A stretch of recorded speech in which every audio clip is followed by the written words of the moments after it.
Hello, Algebra 2 for Bell. You are looking at person, puzzle, Russell means, and we are going to go through very quickly the odd numbers only. I'm not going to look at this side. You can go ahead and answer these, whether or not the line goes through A only, B only, or both A and B. I'm gonna, you're gonna take those answers from over on this side.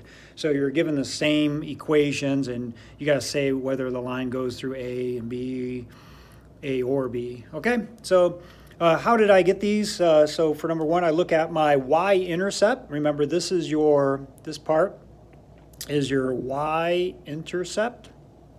That means where it intercepts the y-axis. This is the y-axis. This is the x-axis. X-axis, y-axis. So I go to -3. 1, 2, 3. Boom. Okay, so this would be -1, -2, -3.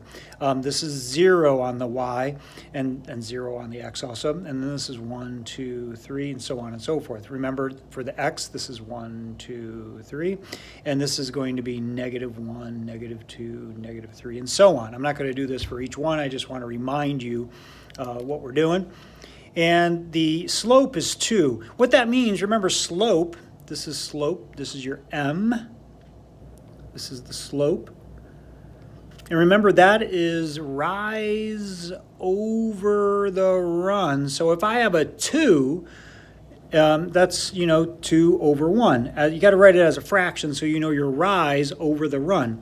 So I start at the y-intercept, -3, and I go up to, it's the rise over run, right? It's a +2, so it's not, if it was negative, I'd be going down, but this is positive, so I'm going up 2 over 1, up 2 over 1, up 2 over 1. And, I got to check and see if it hits this. So, I'm going to go, down 2 and back 1 to see if from this point it would be up 2 over 1, just like, that's the slope. So it would run into A and it would run into B. So A and B both for number 1. Let's take a look at number 3. You can slow this down as much as possible and review it, because I know it's just fascinating. Okay, so we have a +4 is our y-intercept. So 1, 2, 3, 4. I put a dot there. This is negative and I have nothing there. So you might ask, what does that mean? Well, when you have an x there, it's 1x, so you actually have 1x.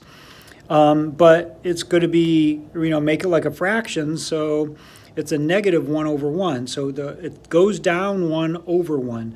So I go down 1 over 1, down 1 over 1, down 1 over 1, down 1 over 1, and I connect all these dots. Down 1 over 1.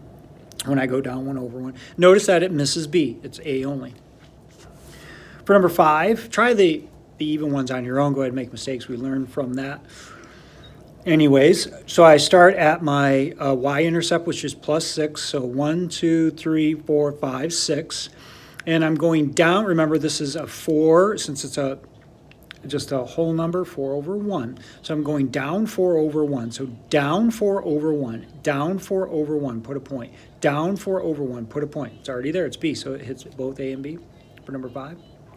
And number 7, I start at my 2, and then this is going up 1 over 5. So up 1 over 5 goes right here. Up 1 over 5 goes right here and misses B. I got to check and see that A. So, A to my y-intercept, let me see, it goes up 1 over 5. Yeah, and it hits this, yeah. Or, if you wanted to start here, you go down 1 and back 5 in reverse to see if this would be up 1 over 5 for the slope, and it is. So it goes through A only for number 7. Like I said, try the other ones and make mistakes. We learn from them, but it should be pretty easy, and hopefully this helps.